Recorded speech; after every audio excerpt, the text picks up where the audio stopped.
ഇപ്പോൾ മുൻ കൗൺസിലർ ശ്രീകുമാർ നമ്മോടൊപ്പം ടെലിഫോൺ ലൈനിൽ ചേരുന്നുണ്ട്. ശ്രീകുമാർ, മെഡിക്കൽ കോളേജിലെത്തുന്ന രോഗികൾക്ക് വലിയ ആശ്രയമാകേണ്ട ഒരു ഫ്ലൈ ഓവറാണ്.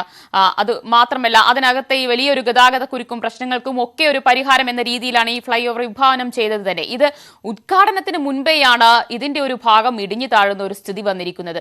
അതുമാത്രമല്ല, അവിടെ ഉണ്ടായി അപാകത അത് ആരും അറിയാതെ അത് പുനർനിർമ്മിക്കുന്ന ഒരു സ്ഥിതിയും ഉണ്ടാകുന്നു. എത്രത്തോളം വലിയൊരു കൃത്യവിലോപം അവിടെ ഉണ്ടായിരിക്കുന്നു എന്നാണ് ഇക്കാര്യം നിങ്ങളുടെ ശ്രദ്ധയിൽപ്പെട്ടപ്പോൾ അധികാരികളുമായി ബന്ധപ്പെടാൻ ശ്രമിച്ചിരുന്നു?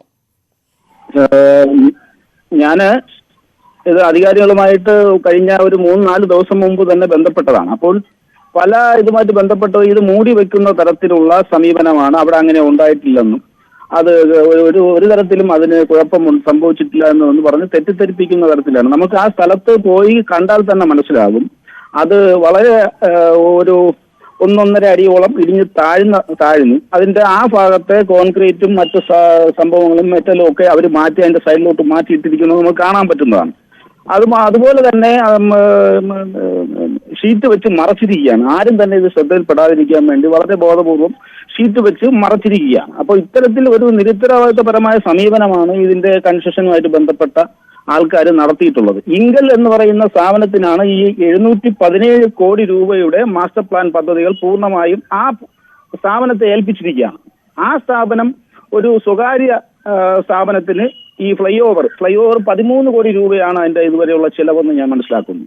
ആ 13 കോടി രൂപയ്ക്ക് ബോംബെ ബേസ്ഡ് ആയിട്ടുള്ള ഒരു കമ്പനിക്ക് മറിച്ച് അവർ കോൺട്രാക്ട് കൊടുത്തിരിക്കുകയാണ്. അപ്പോൾ ഇങ്കൽ എന്ന സ്ഥാപനം ഇതുവരെ ഇങ്ങനെ ഒരു സംഭവം അവിടെ നടന്നതായിട്ട് അറിഞ്ഞില്ല എന്നുള്ളതാണ് ഞാൻ മനസ്സിലാക്കുന്നത്. അപ്പൊ അത്രയും നിരുത്തരവാദപരമായ സമീപനമാണ് അധികാരികളുടെ ഭാഗത്തുനിന്ന് ഉണ്ടാകുന്നത്. ശരി, ഇതിങ്ങനെ പോയാൽ ശരിയാവില്ലല്ലോ ശ്രീകുമാർ. കാരണം ഇതിങ്ങനെ സംഭവിച്ചിട്ടുണ്ടെങ്കിൽ എന്തുകൊണ്ട് സംഭവിച്ചു എന്ന് പഠിക്കണം.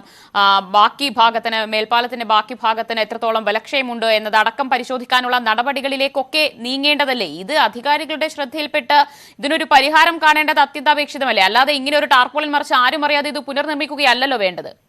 അതെ, തീർച്ചയായിട്ടും ഇത് ആരും അറിയാതെ ചെയ്യാനുള്ള ഒരു ശ്രമം നടത്തി. ഇതിനകത്ത് കഴിഞ്ഞ മാസം ഞാൻ മനസ്സിലാക്കിയത്, കഴിഞ്ഞ മാസം മുഖ്യമന്ത്രി ഉദ്ഘാടനം ചെയ്യാൻ ഡേറ്റ് വരെ തീരുമാനിച്ച ഒരു പാലമാണെന്നാണ് ഞാൻ മനസ്സിലാക്കുന്നത്.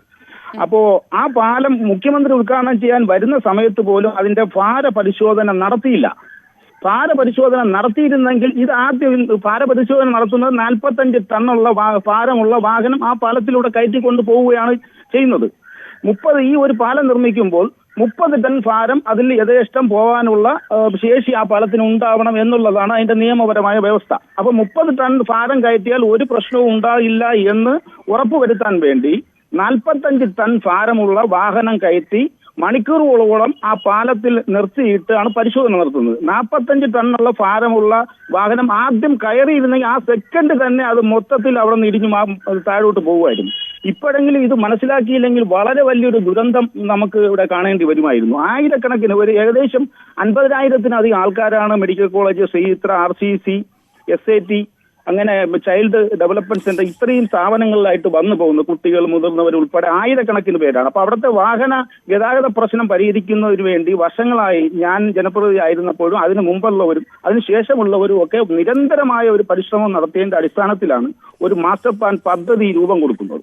ആ പദ്ധതി രൂപം കൊടുത്ത് ഇപ്പോൾ 2017-18 മുതൽ ഇത്രയും വർഷമായിട്ട് ഒരു പദ്ധതിയും മാസ്റ്റർ പ്ലാനിൽ അവിടെ പൂർത്തിയാക്കാൻ കഴിഞ്ഞില്ല.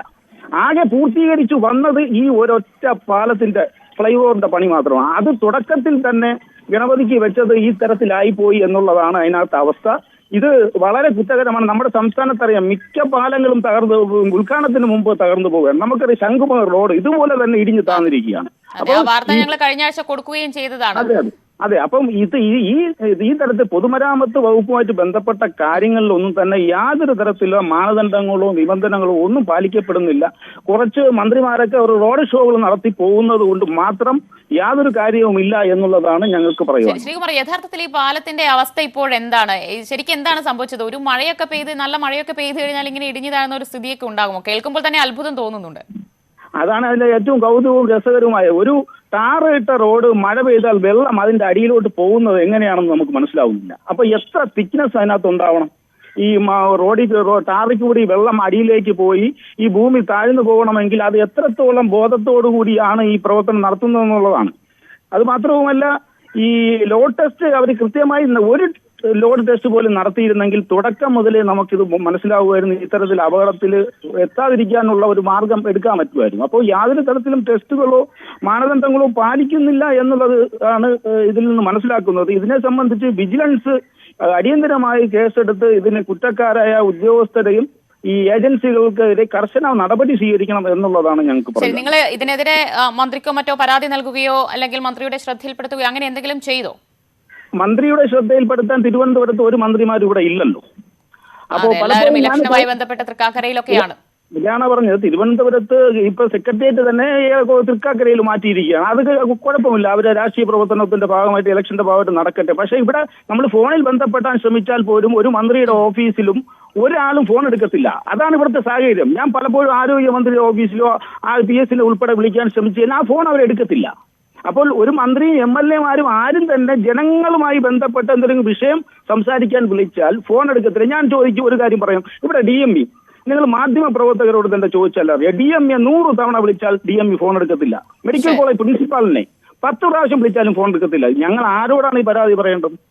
തീർച്ചയായും വളരെയധികം നന്ദിയുണ്ട് ശ്രീകുമാർ ഈ വാർത്തയോട് പ്രതികരിച്ചതിന്.